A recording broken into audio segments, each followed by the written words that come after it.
Well, everybody knows that Norfolk is a Navy town, the site of the world's largest naval base. But for many years, Norfolk had about the worst reputation of any home port city in the fleet. Tonight, Terry Zahn takes a look at that image and the problems that created it. Here's part one of Dogs and Sailors.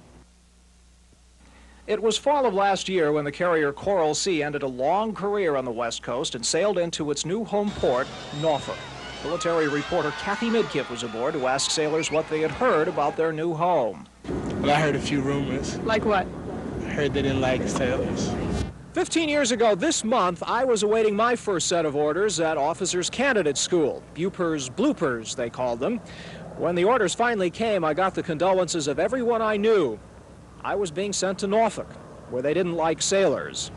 I like Norfolk enough to come back 12 years later, but the horror stories persist.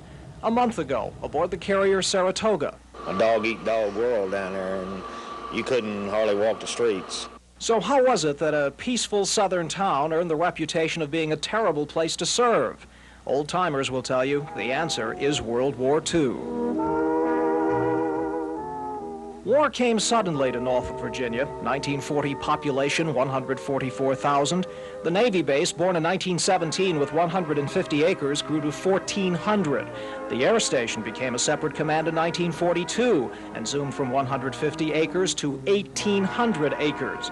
A sea of white hats poured into town as America went to war. By 1943, according to estimates, the population had doubled. Stirring words for all of us. From Tommy Ryan and the Octet.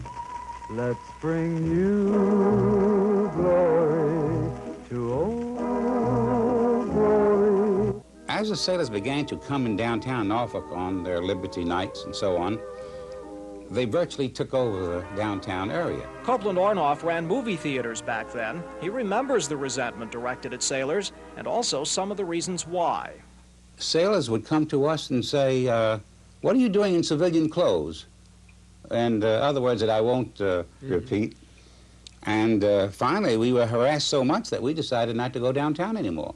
The war continued, more sailors arrived, emotions intensified, and somewhere in the midst of it all came the sign, from which these reports got their title. Dogs and Sailors Keep Off the Grass. Never seen such a sign. Never. But sailors remember seeing it. The commander of the Norfolk Naval Base, Rear Admiral Jackson Parker, saw one in 1948. Others as recently as the early 60s. Right off the Church Street area is a two-dwelling building, house-like, and there was a hand-printed sign that said, "Dogs and sailors keep off the grass." It shocked me. The existence of the sign has been debated for years. This magazine was published in 1971. A journalist once offered $100 to anyone who could prove there was such a sign. The money went unclaimed. But in the end, the sign itself probably is not important. The attitudes behind it are. And they were very tough to shake, as we'll see tomorrow night.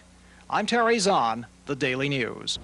Depending on who you ask, Norfolk is the second or third most requested home port in the Navy, an indication of how things have changed since World War II. And yet the bad reputation the city developed then lingered on for years afterward.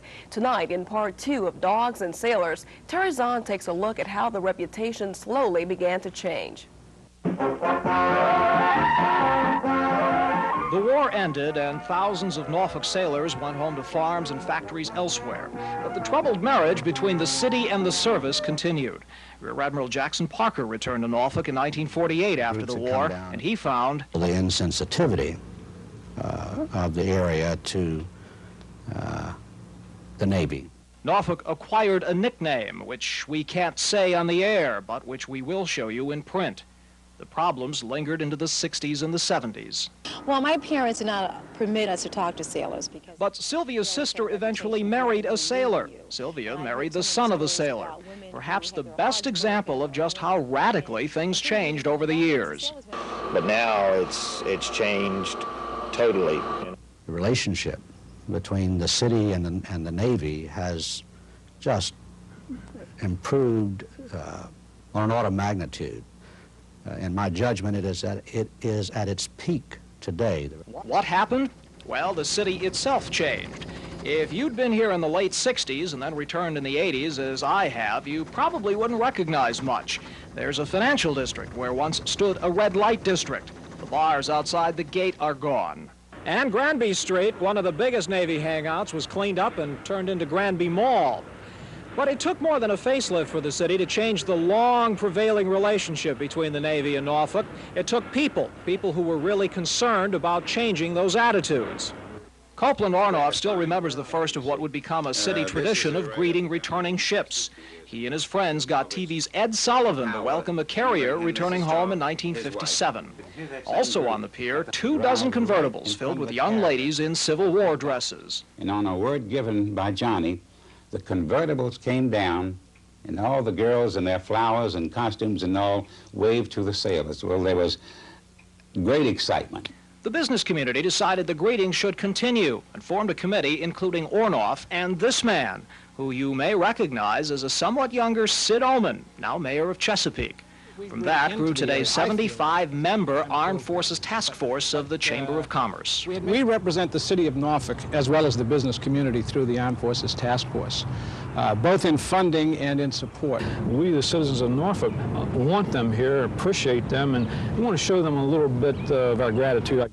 Members still greet returning ships. Kirk was on the USS Virginia last December. There's the annual Navy Appreciation Luncheon. Half of those attending are Navy enlisted. There are bus tours for new arrivals, monthly awards, and holiday meals with civilian families. It gives me a chance to meet nice people like the O'Connors and their friends, and it also gives a chance for the military and the civilian community to meet one another. Of course, there is a benefit for Norfolk from the Navy, lots of money.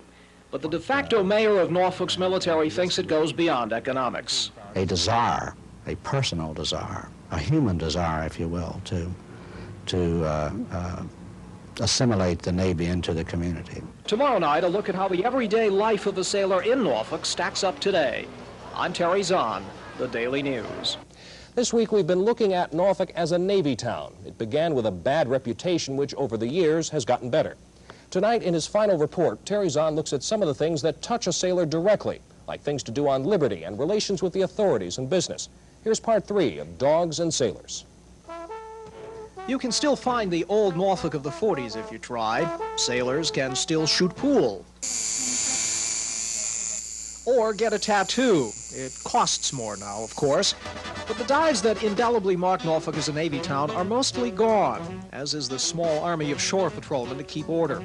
850 of them during World War II.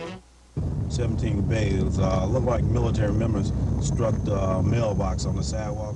The shore patrol is still around, though, 49 members strong. On this Friday night, Senior Chiefs Ortiz and Jennings gave me a tour of the Ocean View area, where now most all of the trouble occurs. The shore patrol rides with Norfolk police, as well as on beats of its own. And the image of the big guys with sticks from the 1940s? That's not true anymore today. Today, the shore patrol is here to help the individual and keep him out of trouble. The youth are more educated and more sensible than what have you a few years ago, when I came in the service 20 so years ago. And now you can really talk to the people and get a lot done. The biggest problem is still the proverbial drunken sailor, but they're less likely now to wind up in jail. Instead of taking them and arresting them, giving somebody a criminal record or a record of some kind, they'll just turn them over to us. There are about 60 of these courtesy turnovers per week. And since the Navy has 40 to 50,000 women, Norfolk has 7 shore patrol persons. I keep saying man from time to time, but they are shore patrol person. They're working full-fledged. The new Navy. The new Navy, yes, sir. One thing that can quickly give a port a bad name is shady businesses that prey on sailors. It's not all that well known an organization, but servicemen do have a place to take their gripes. The Armed Forces Disciplinary Control Board. It can place spots off limits, but seldom does. 99% of our cases are not handled by having to throw a place off limits. Only 10 places in the whole Tidewater area are off limits at the present time. And sounds like you're sort of a military Better Business Bureau. Exactly. That's exactly what we do. Most complaints are from sailors who think they've been taken by car dealers. And cars are important. There is a lot more to do now in Tidewater than in the 1940s. A big improvement for sailors based here. But you need a car to get there. If you don't have a car, you're nothing over here in Norfolk. That was one of the complaints I heard the most when I talked to sailors at Military Circle Mall. But most all of them felt that overall Norfolk was okay, even if they had heard of its reputation. You get there, you find out that most of it isn't true at all. But what might be the most common response came from a sailor who didn't want to talk on camera. Norfolk's okay, he said, but when you're in a strange city, no matter where it is, there's still no place like home. And in the end, no matter how much Norfolk improves on its old dogs and sailors image, it'll never be quite like home. I'm Terry Zahn, the Daily News.